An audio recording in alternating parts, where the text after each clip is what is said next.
In the heart of the vast African savanna, where the wind whispers ancient tales and the earth echoes the footsteps of giants, a new story is about to begin.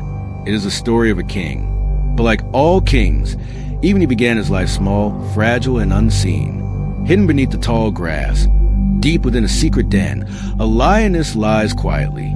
Her breathing is heavy, but her eyes are calm. She is not alone. Inside the den, for tiny cubs wiggle and cry softly. Their eyes are shut. Their bodies are weak and helpless. But among them is one who seems to nudge his way to his mother's warmth more quickly. He is strong, not in size, but in spirit. This is our hero. This is Leo. Leo took his first breath in the early morning hours, his tiny lungs filling with the scent of dust, grass, and his mother's fur. He could not see the world yet, but already the world was seeing him.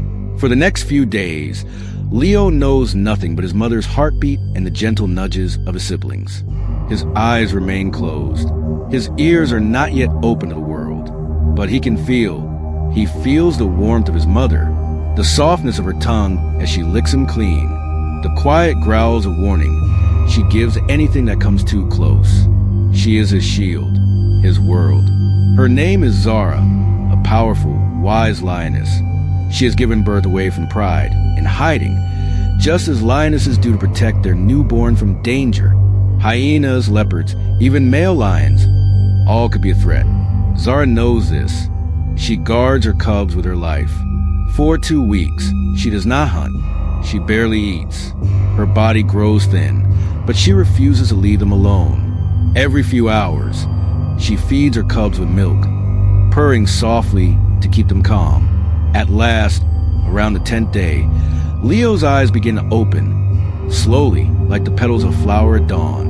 And with those eyes, he sees her, the first and most important face he will ever know. At 3 weeks old, Leo stumbles forward.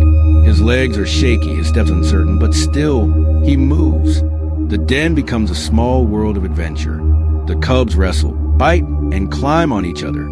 Leo is often the first to try new things. The first to climb a small rock, the first to sneak outside the edge of the den. Zara watches him carefully. Sometimes, she growls and brings him back with a gentle tug of her teeth.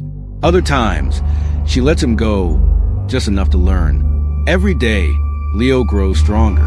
His coat thickens, his claws sharpen, and though he still suckles milk, his tiny teeth begin to form at 85 weeks.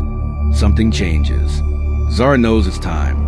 She stands tall, looks toward the horizon, and begins to walk.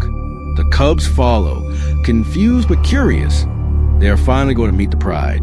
The pride is the heart of lion society, a family of lionesses, cubs, and dominant males. It is where a cub learns how to live, hunt, and survive. But it is not always kind. As Zara returns to pride, other lionesses greet her warmly. They sniff the cubs, lick them, and welcome them into the group. But danger still exists. Near the edge of the pride's territory lies Kovu, the dominant male lion. His mane is thick and dark, his eyes sharp and powerful. He watches the cubs approach. In lion society, when a male is not the father of new cubs, he may kill them to make the females ready to mate again. But Kovu is not a stranger to these cubs. He is their father. He steps forward and sniffs each one. When he reaches Leo, something curious happens. Leo doesn't hide like the others. He looks straight up at Kovu with wide, fearless eyes. Kovu pauses. Then he licks the cub once and lies down beside Zara. Leo has passed an unspoken test. Now part of the pride, Leo's education begins. He watches the lionesses as they move silently through the tall grass. He sees them return with fresh meat after a hunt. He hears their growls of warning, their gentle calls, their low, rumbling purrs. And slowly, he begins to copy them. He tries to stalk his siblings. He practices pouncing on small bugs. He learns how to roar at first, just a funny squeak, but day by day, it becomes louder. But the savannah is no playground. One day, while exploring near a dry riverbed, Leo hears a strange laugh. It's high-pitched and mocking. Hyenas, a pack of them, hungry and bold. Leo freezes. Before he can run, Zara leaps from behind a bush. She charges the hyenas with a fierce roar that shakes the ground. They scatter instantly. Leo learns a new lesson that day. The wild is not fair. It is not always safe. But with his mother nearby, he is not afraid.